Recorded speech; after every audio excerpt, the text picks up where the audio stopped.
Yeah, and these guys aren't really putting it all together to where, and you know, and as of right now, it's like that window, this generation. I mean, like, who's gonna really like I was saying about a lot of these guys, they haven't invested in the character, and if they were to now, it'd be fake. And the reason why they haven't been able to invest in what would have been their natural character in throughout their career is because they've limited themselves by having a lot of life on the side. And not wanting to even if piss people you know off, what, and the they're thing is, afraid of the say, reaction. Well, like, you know, like, well, that's just by chance because you grew up in Stockton and there is no life on the side there. It's not easy to settle when there's nothing to settle for.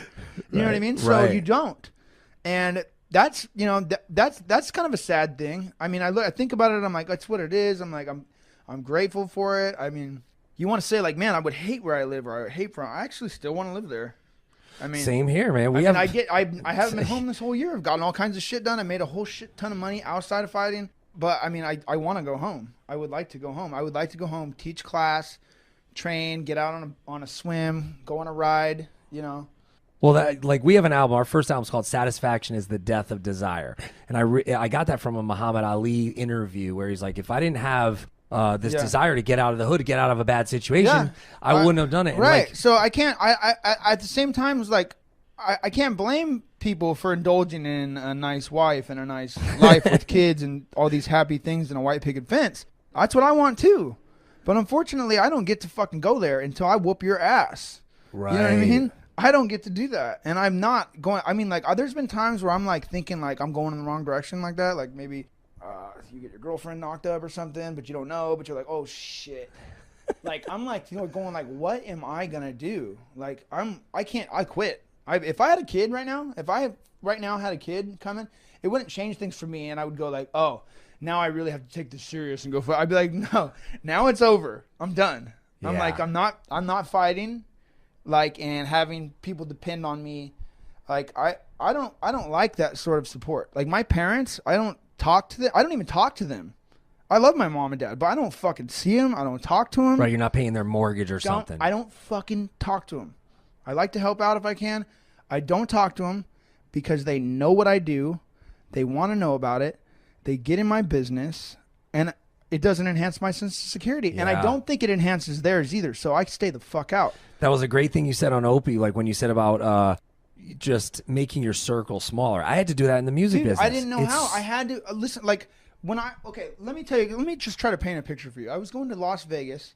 I take one of my your entourage. My best must friend. Have been legendary. No, because I need to be in Vegas for I forget whatever reason. I'm throwing a show. I'm throwing a show called War. This lawyer. Oh yeah, you promoted this lawyer, Jonathan Tweedale's talking me into throwing a show. We should throw a show. I'm like, okay, is this gonna make money? I still don't know what kind of money I made or lost on that thing, but like, you know, I'm trying to get this guy to paint a picture for me. We're throwing a show. I'm using my triathlon coach, Damian Gonzalez, to help throw it. And then we go to Vegas, right? I've got my friend I just started drinking. I didn't drink my whole 20s. Did not have one fucking drink. Wow. Yeah, it didn't sit right with me when I was back. Like, you know, when I started training, I go out and try to have some drinks. It'd always kill my game, or I ended up sick after 2 drinks, and I wouldn't get drunk. It just didn't sit right with me. So I was, you know, I don't have time to fool around with this. I just knocked it off, and I didn't have any temptation to want to drink. I was like, drinking's bad for you. It makes me feel like shit. Yeah. I have to train tomorrow. Yeah. So and I have a fight coming up always. So I didn't drink until I met Rhonda. Ronda Rousey came to my house and she was like, motherfucker, you need to loosen up. Right. She was like, she put a bottle of tequila in front of me, boom, slid it over on the table. She's like, time for you to have a shot. I'm like, oh, all right, I'll get drunk with you. So, she's a bad influence. Oh yeah, no, she's great. I mean, who the fuck doesn't drink in their 20s? Like, come on. And well, yeah, that me, I didn't drink my whole 20s. I was 30 by this time. No, that's I was 29. really disciplined. I was 29. Yeah, but there's no temptation when there's no understanding. You see what I mean? So I had fight. There's basically, I don't want to get drunk and get punched tomorrow. I want to go not get drunk and get punched tomorrow. That'll probably be better. So it's just simple. You know, I didn't drink. People don't understand. I'm like, I'm like, look, when I say 3 to 5 fights a fucking year, I mean it. Yeah. I mean 3 to 5 fucking baddest motherfuckers that you've ever heard of in your life that will beat you to the fucking ground. You're going to fight them in 3 fucking months. And guess what that is? That's 2 weeks to get in shape for the next 2 weeks so that you can be in shape for the next month. 1 fucking month. That's all you have. That's 4 fucking weeks. If the 2 weeks of sparring doesn't go good and training doesn't go good, your next 2 weeks ain't gonna go good. So you have to pyramid all the way up with that month, and then all you have now is a little bit of time to polish before you have 2 fucking weeks of media and bullshit and weight cut. So now it's weight cut. So it's not 3 months. Right. It's a preparation. It's a preparation month that you fought. It's a preparation month for a really hard, fucked up, hardcore month. For 2 last weeks is all you got. Then you have media, press, and weight. You're done. So like you don't have time to fuck around. When you see these guys if that you're have like fighting me, you don't have time to. I will fucking beat your fucking ass in front of your whole life. You don't have time to fuck around. When you see these guys that have these padded records that are like that haven't gone through the murderer's row of guys that you've gone through, does it make you wish? Yeah, it makes me go like, fuck, man, George, you fought like fucking recycled 2 fucking guys who I would have always beat. Yeah, Josh Koscheck and Fitch. Yeah. And he recycled these fucking 2 guys twice. He fought both of them twice. You're like, how many times did George win a title or fight for the title and hold it? Like 7 times or something? Yeah. Well, just scratch 4 of those. I don't know. Scratch 4 of them. Shields is getting that fight on New Year's. And then Shields beat him. Shields beat the fuck out of him. He was all fucked up. I'm like, you don't give it. Oh, you got 1 takedown on Shields. Didn't even try to hold it, so you won the fight? Get the fuck out of here. You lost. If I was George, I'd be like, yeah, I didn't win this fight. Yeah. I was like, I didn't win this fight. Like, I'll say right now, like, the fight that I don't feel like I won, but I did win, though. I won on damage. Like, I fought Diego Sanchez. He hit me up. How many stitches you get, motherfucker? I was like, he's like, I got 17. I was like, yeah, you have more stitches than I got. So, like, I'm like, I won that fucking fight. And I had him in an arm bar at the end of the fight, just like Joe Riggs. He was done. I had that fucking arm lock. I don't lose it. I don't. When I get that, it's like your fucking grandmother falls off a cliff if you lose this arm lock. You're not fucking letting go. It's not going to happen, you know? So once I turned that arm lock into a Ronda Rousey, it was done. And I was at the end of the round on a Joe Rigg fight, and at the end of the round, 2 fights I lost. I keep stacking up losses on my record. I won every fucking fight I lost. I won the fight I was fighting. The 1 fight I lost, I did not know what I was looking at. I fought 2 times that night, 3 times. What MMA fighter in the UFC right now has ever fought 3 times in one night? Me. And I got the fucking shit smashed out of me. In the last fight of that night, I had 2 really good fights. I come out not even having no clue what I'm looking at. My stance is all whack. I'm doing karate out there. Because that was a tournament. This fucker just tightens up with his elbows in and just pow, cracks me with a jab. I'm like, whoa, what the fuck was that? I'm on the floor. You know what I mean? I'm fucking back up. Bam, I'm back down. I'm like, fuck. And then I'm in the ropes. I'm like kicking in the ropes, and they stop the fight on me. I'm like, I'm not unconscious, but I'm like, whoa, I'm fucking fucked up. So that was hard to deal with. I'm like, wait a minute, what the fuck? I'm better than this guy. So I fight him twice, and I beat him twice after that. From then on, I know what I'm looking at, and I spar pro boxers.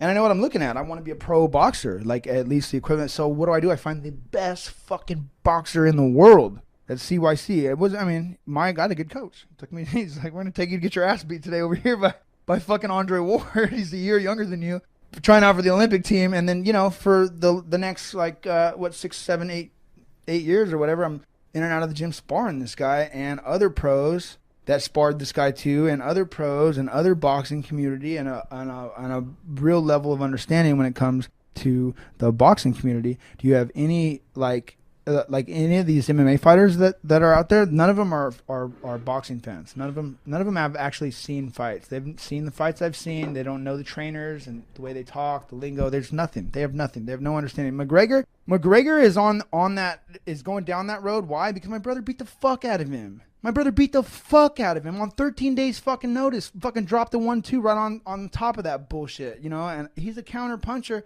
My brother doesn't really understand that to the fullest. Like I don't want to say he's behind on an understanding. I mean, like I get in there spar with him. I fucking it's like I don't even spar with him. You must have been freaking out in the second fight.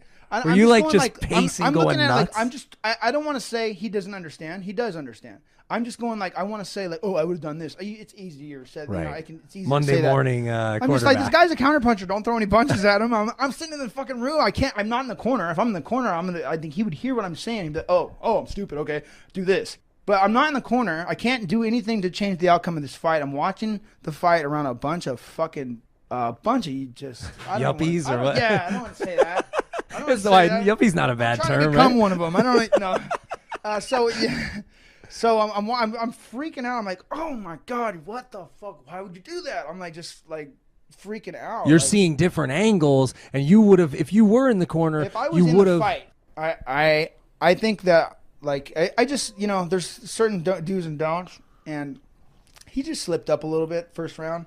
I mean, in my opinion, it didn't cost him the fight because he won the fight that I would have wanted to fight. I mean, if I could have chose either guy that I would want to be after the fight, win or lose, money or whatnot, I'm like, I don't want to be McGregor. I don't want to live with myself for the rest of life knowing that I went out there and that's how it went. My brother, yeah, he took a shot, went down. I don't think he was hurt. I think when you're baiting him when into you're a ground situation, when you're footed, or when you're the way you're standing, like it. If someone times the punch right, you can't take a step back. And when you do get hit, and it is like it turns you all the way around, you don't want to turn back into more punches. You sit your fucking ass on the ground. But you know what? That's a death sentence for anybody who doesn't work as hard and have an understanding of where they're at on the ground or on bottom. If I get hit, I'm sitting on my ass. And you come in to attack me and you fuck up, you're going to end up, I'll have the blindfold on, I'll put you in a fucking choke, or you end up in a bad position on this whole thing get turned around. That's why when he did land the punches, he didn't try to jump in. He's like, come on, get back up. I'm going to do that again. And then that's when your opponent starts to worry and freak out, and the crowd starts to fuck with you too. And like, now it's working for this guy. He's making it work. Fuck that. Fuck that. That's not. I've already put. I already think way ahead of all this shit. My brother has got a lot going on in life. First time he ever had a big show. First time he's ever been on a big press conference. He's the big. You got McGregor's already ready. He's already like, just sitting there with his stupid outfit. That's what I'm saying. You know why I didn't make it to my press conference? I didn't even have the right shit to wear. The press conference, I got pulled out. I scored this deal because I was going to fight Jeff Lacey. Pro boxing. Right, They're like, you're dead. I'm like, no, I'm not. I'm going to fucking beat his ass. Watch. And that would be they huge. So they give me the fight with George St. Pierre, and then I don't show up to the press conference, so they pull it, and I have to fight two fucking guys before I get the fight back.